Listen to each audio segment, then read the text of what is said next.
Assalamu alaikum students, hope you are all good. So at class, this is your lecture number 2 और हम इसमें chapter number 17 world travellers को discuss करेंगे जो कि हिस्ट्री से रिलेटेड है. ठीक है, so let's start our lecture.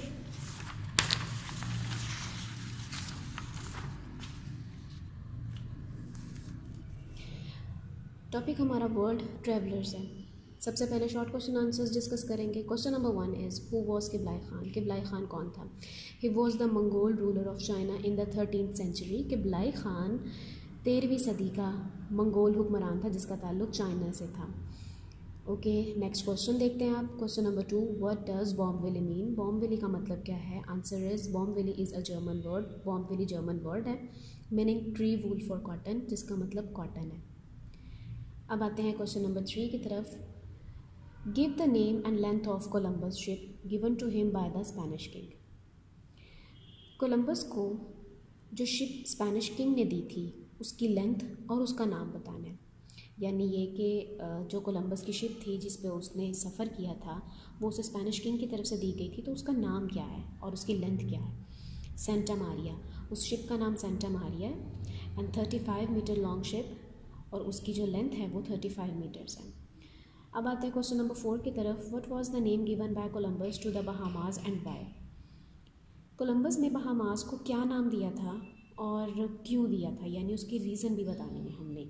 West Indies. सबसे पहले बहामास को जो कोलंबस ने नाम दिया था वो वेस्ट इंडीज़ का था because Columbus believed he had reach the west coast of India. क्योंकि उसका मानना ये था कि वो इंडिया के मगरबी साहिल तक पहुंचा था, वहाँ तक उसकी रसाई हुई थी, इसलिए उसने उसे वेस्ट इंडीज़ का नाम दे दिया. Question number 5, list any 2 major changes following the voyages of discovery. अब ये जो दरियाफ्ती सफ़र था हम इन मर्चेंट्स का, उसमें क्या 2 बड़ी तब्दीलियाँ आई थी वो बतानी है. Number 1, the type of goods that were traded heavy items could be shipped by sea. Asia की जो तिजारत पहले भी हो रही थी, अब उनमें अशिया की तिजारत में सिर्फ छोटी मोटी अशिया तो नहीं होती बल्कि कुछ ऐसी चीज़ें भी होती हैं जो कि बहुत ज़्यादा हैवी होती हैं और उनकी तिजारत बहुत मुश्किल होती है. तो यहाँ पर एक बात बड़ी क्लियर हो गई थी इस सफ़र के बाद से कि चीज़ों की तिजारत समुंदर के रास्ते भी की जा सकती है. यानी अगर किसी मुल्क से दूसरे मुल्क कुछ चीज़ें बरामद करनी है या दरामद करनी है और वो आइटम्स बहुत हैवी हैं तो उनको समुंदर के ज़रिए भी उनकी ट्रेडिंग की जा सकती है. Number 2, the center of trade moved away from Italy and land routed to countries on the Atlantic coast, England, France, Spain and Portugal. अब पॉइंट नंबर 2 क्या है हमारे पास कि सेंटर ऑफ ट्रेड यानी कि जो तिजारती मरकज़ था वो पहले नॉर्थ इटली में था, लेकिन वहाँ से उसे ख़त्म करके उसे अटलांटिक कोस्ट पर ले गए थे, यानी बहरे ओकियानूस के साहिलों पर. उसकी वजह ये थी कि बाकी तमाम ममालिक भी टच में आ जाएं, यानी कि बाकी तमाम ममालिक भी आसानी से तिजारत कर सकें. Suggest why the main trading centres move to the Atlantic coast. चलिए स्टूडेंट्स, अब नेक्स्ट क्वेश्चन भी हमारा इसी चीज़ से रिलेटेड है कि अटलांटिक कोस्ट पर ट्रेडिंग सेंटर्स को बनाने का मकसद क्या था.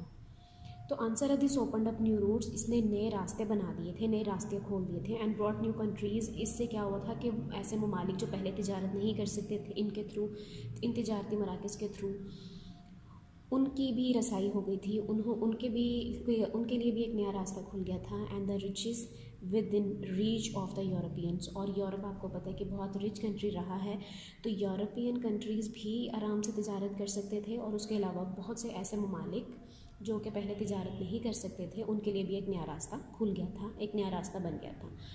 अब आते हैं लॉन्ग क्वेश्चंस की तरफ. Number 1, can you think Y Vespucci realized that what he had seen was a completely new continent. अब यहाँ पे हमें ये पूछा गया है कि क्या हम ये सोच सकते हैं कि वेस्पुसाई ने ये क्यों, मतलब उसे ये लगा होगा कि ये एक नया कॉन्टिनेंट है. आंसर देखते हैं. Having reach the American continent, Vespucci may have realise that the lands were not India और China, perhaps because the people were totally different with a totally different life style.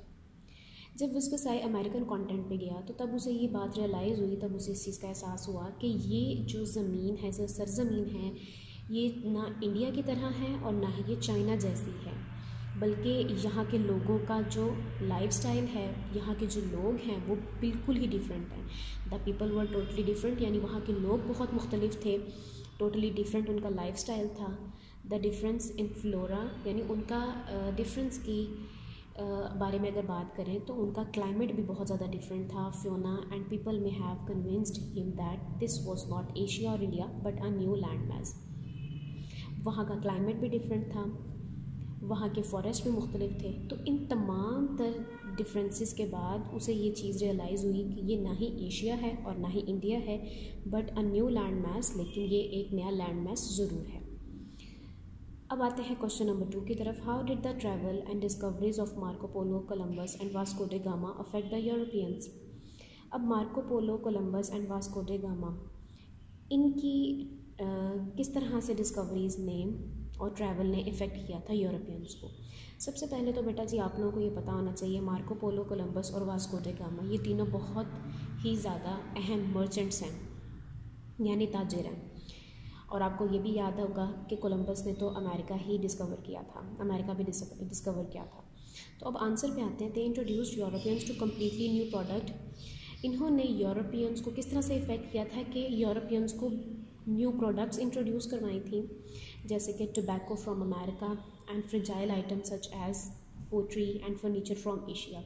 America से जो चीज़ इन्होंने discover की थी वो tobacco थी जो कि इन्होंने इंट्रोड्यूस करवाई। उसके बाद एशिया का फर्नीचर, एशिया की पोट्री यानी कि जो उसके बर्तन हैं वो, उसके अलावा इंक्रीज सप्लाई ऑफ फैब्रिक्स, कपड़ों की जो सप्लाई थी वो बहुत ज़्यादा इंक्रीज़ हो गई थी, एंड स्पाइसेस, मसाले, so that the prices of the fail in Europe and stimulated conflict among European Nations.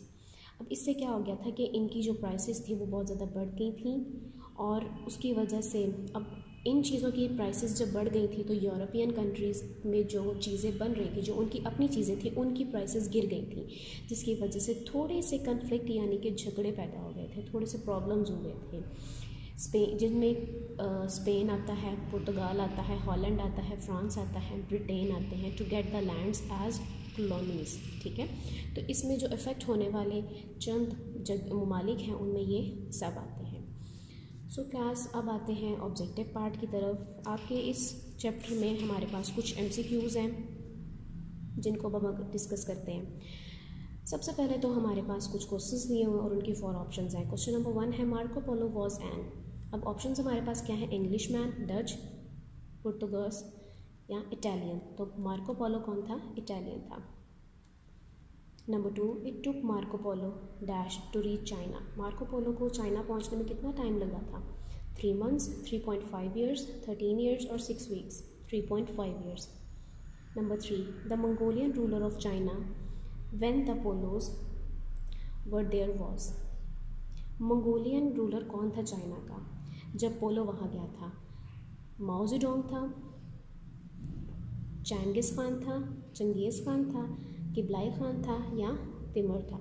तो वहाँ का जो हुक्मरान था उस वक्त वो किबलाई खान था। Number 4, Bartholomew Dias was an. Bartholomew Dias कौन था, थिंकर, एक्सप्लोरर, साइंटिस्ट, एस्ट्रोनॉमर। तो बार्थोलोम्यू डियाज एक्सप्लोरर था। Question number 5, Christopher Columbus was searching for another route. Christopher Columbus कौन से नए या दूसरे रूट के बारे में जो है ना ढूंढ रहा था, उसके बारे में सर्च कर रहा था। The North Pole, Antarctica, Australia, India and China. तो the right answer is India and China. Number 6, the newly discovered land was named America after. जो न्यू लैंड डिस्कवर की गई थी उसको अमेरिका कब नाम दिया गया था, द किंग ऑफ स्पेन की वजह से, अमेरिगो वेस्पुसाई की वजह से, कोलंबस या इंडिया। तो इसकी राइट आंसर है अमेरिगो वेस्पुसाई की वजह से। 7 है the Malabar coast is situated in. Malabar coast कहाँ है, कीनिया, चाइना, इंडोनेशिया और India. The right answer is India. Number 8, Marco Polo died in 1324, 1334, 1388 and 1392। Marco Polo की डेथ हुई थी 1324 में। 9, in dash Columbus planned a bigger and better voyage. Columbus ने अपनी बड़ी और सबसे अहम जिसे कहते हैं ना कि कब अपना बड़ा और सबसे अहम जो सफ़र है वो कब प्लान किया था, 1483 में, 1493 में, 1473 में और 1463 में, 1493 में। Number 10, Vasco da Gama died in India in dash. Vasco da Gama की डेथ कब हुई थी? 1526 में, 1529 में, 1536 में, 1524 में। The right answer is 1524। So students, hopefully आप लोगों को आज का लेक्चर समझ में आया होगा। अब आप इसको रिवाइज़ करें और अपनी नोटबुक्स पे मेंशन करें। Thank you so much. अल्लाह हाफ़िज़।